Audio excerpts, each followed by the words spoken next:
Chapter 17. Anxiety. Maomao and Jinshi left the room in confusion. What in the world happened? Basin asked them the instant they were out. I'm not quite sure, but he chased us out, said Jinshi, looking shell-shocked. Nothing had been resolved yet.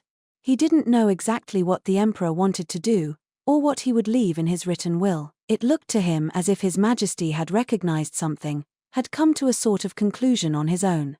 Jinshi didn't know the exact truth of it, so he could only stare vacantly, oppressed by anxiety. His Majesty said he'll do the surgery, Maomao offered in Jinshi's stead. You mean it? Gaoshuren asked, looking deeply relieved. Yes, sir. It seems he still has something to discuss with Lady Arduo. She's still in there. I see. Gaoshuren gazed at the door. He, too, was the emperor's milk sibling. Perhaps he felt left out. That being the case, may I leave? Maomao asked. She was eager to have her dinner, get to bed, and get ready for the next day. Missing out on food and sleep would be a surefire way to undermine the quality of her work. Good idea. Let's go ahead and get out of here. With Jinshi's agreement, Maomao and the others left, seen off by Gaoshuren and Ba something or other, who stayed behind to continue to guard the emperor and Arduo. Right. Miss Chu will see you safely home. Perhaps you'd like to stop for dinner somewhere on the way? Chu chirped. I like that idea, Maomao said. They were both getting into it, but they were interrupted by Jinshi, who said, Oh, is something the matter, sir? Asked Maomao. Oh, no. I just. He hardly seemed to know what to say. Hey! Basin exclaimed, his vigor directed at Maomao and Chu. Yes, it's already late. A couple of women shouldn't be out dining by themselves. If that's how you feel, dear little brother-in-law, come with us. Chu drawled.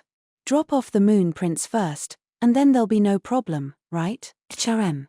Well, when you put it that way. Basin started. It was clear from Jinshi's expression that that was not the issue he had been concerned about, but he couldn't say anything. If you're going to drag me out to eat, I think we should get noodles. Noodles? Good idea. I know a great Toshiman place, said Chu. Ooh, Toshiman. Basin was unexpectedly eager. At least it sounded like he had actually eaten out before at some point in his life, but he still can't read a room. Does he really expect to wed Lady Lishu like this? Maomao thought irreverently. Jinshi, meanwhile, looked anguished. A member of the imperial family could hardly go out for noodles in the middle of the night, so he couldn't exactly tell them he wanted to come along. I'm sure the noodles he gets with his meals are way classier, Maomao thought. She was sure that when he got back to his pavilion the old lady, Suiren, would have a hot dinner waiting for him. The ingredients and the chefs were both top class, and it would have to taste better than some random noodle joint in town. But that's that and this is this. Going out for noodles was special, so Maomao could understand Jinshi's envy. She remembered how delicious the meat skewers seemed to have tasted to him when he'd been out on the town in disguise. Maybe a certain commoner flavor was to his liking. She was starting to feel genuinely bad for him. She decided she had better throw him a lifeline. I'm pretty tired. Maybe I'll pass on eating out, she said. Oh, really? Chu asked theatrically. Unlike Basin, she knew perfectly well what was going on. What do you want to eat, then? Maomao paused.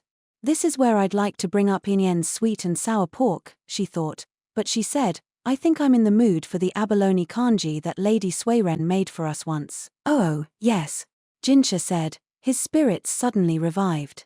I'm sure Suiren would be more than willing to make you kanji any time. Yes, I'm sure. Shall we eat at my pavilion before you go, then? No, sir.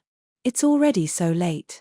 If I could simply get some to take back with me. Maomao was angling for takeout. I see. No noodles. It didn't look like Basin was eager to go out to eat with Chu by himself. Dear little brother. I have a riddle for you. If you hurried along now and told Lady Suiren to get the kanji ready, what would happen? It would save time. Maomao wouldn't have to wait as long for her food. That's right. So kindly skedaddle. But who will guard the moon prince? You're not his only bodyguard, right? It'll be fine.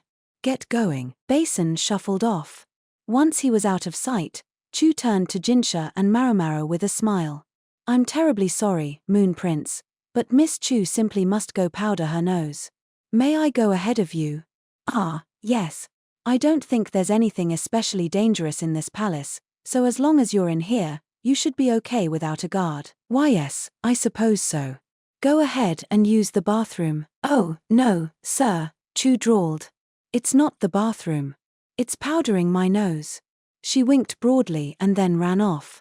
It was all too obvious that this was a pretext to leave Jinshi and Maomao alone. Jinshi's steps had slowed to the pace of a turtle, so Maomao matched him. Master Jinshi, she said. Yes, are you anxious? She peered at him. What else could I possibly be? What will you do if it turns out His Majesty's will names you as his successor? What else? I suppose. I can't exactly shrug it off, can I? Indeed, sir. It might cause considerable discord in the nation, but I think everyone believes you'd be able to handle it somehow. With Jinshi in charge of national affairs, so long as the world situation didn't get worse, the country seemed likely to enjoy an era of peace. It would be bought, however, with the life of a young man neither god nor immortal who would devote himself diligently and without rest to maintaining it. Would you be all right without me by your side at that time? After a second Jinshi said, Don't put it that way. You make me want to give you an order. In other words, Jinshi had no intention of putting Maomao in the difficult position of being a consort. This was the man who had once said he would make her his wife, but his consort, it seemed, he would not make her. Please don't burn your flank again. I want to see if I can do a skin graft before you do that. Skin graft? You write it with the characters to plant skin. There's a record of a time when a master who was burned had his slave's skin pasted onto him. Jinshi looked dismayed. Does that work? The record says it failed. It sounds like it would. Yes, sir. But I wonder if the graft might adhere if it was the person's own skin. I would cut some flesh from the rump and dash. Jinshi reflexively put his hands on his behind. Sir. I would never take it by force. Please don't ever do that to me. Yes, sir. Jinshi took his hands off his buttocks, although he still looked suspicious. You'd think I was on the hunt for his ass. Other parts would work just as well. She'd just figured the rear was wide enough that it would be easy to harvest from. Turnabout is fair play, Jinshi said. Are you nervous, Maomao? I should say so, sir. You don't look it. True, she was probably less worried than Jinshi. My current goal is the success of the surgery. My greatest concern was that His Majesty wouldn't agree to the procedure, but now that is confirmed that he will, everything is all right. What comes after that doesn't bother you. I have a special talent for forgetting troublesome things when I need to. Yes, I had an inkling. In any case, Jinshi seemed to accept the situation. I take it from your attitude that you have faith the surgery is going to succeed. You did say it had a 90% chance of working, but aren't you afraid of the other 10%? The surgery itself will succeed.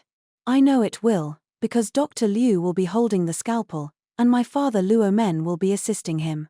They've also cultivated a number of other physicians who are very skilled with a knife. She didn't love that Tianyu was one of them, but there was nothing she could do about that. As for the anesthetic that would be administered before the procedure, they would use a combination of needles and a drug with minimal toxicity. Maomao's job would be to track His Majesty's progress after the surgery was over, so that worrisome 10% would depend on what she and her colleagues did. But dissenting voices had been silenced, the patient's consent had been obtained, and as far as she was concerned, everything was as good as done. You're quite the optimist, Jinshi said. It's not optimism. I've mixed up enough poison for all the physicians involved to take some should anything happen. Jinshi didn't say anything. We'll all be able to shuffle off this mortal coil with no pain and no suffer. Wow. Jinshi had taken a firm grip on Maomao's cheek. You are not to use that concoction under any circumstances. There are no absolutes here, I'm afraid. Maomao decided, however, to refrain from saying anything that would further upset Jinshi. He was already tired from his encounter with the Emperor. Even at a turtle's pace, they eventually reached the exit. Jinshi looked disappointed to be there. But both he and Maomao had tomorrow to deal with. If they were to make it to what came after that, everything would have to be prepared and ready. Shall we go? Maomao asked. Yes, Jinshi replied, and they pushed open the heavy door of the palace.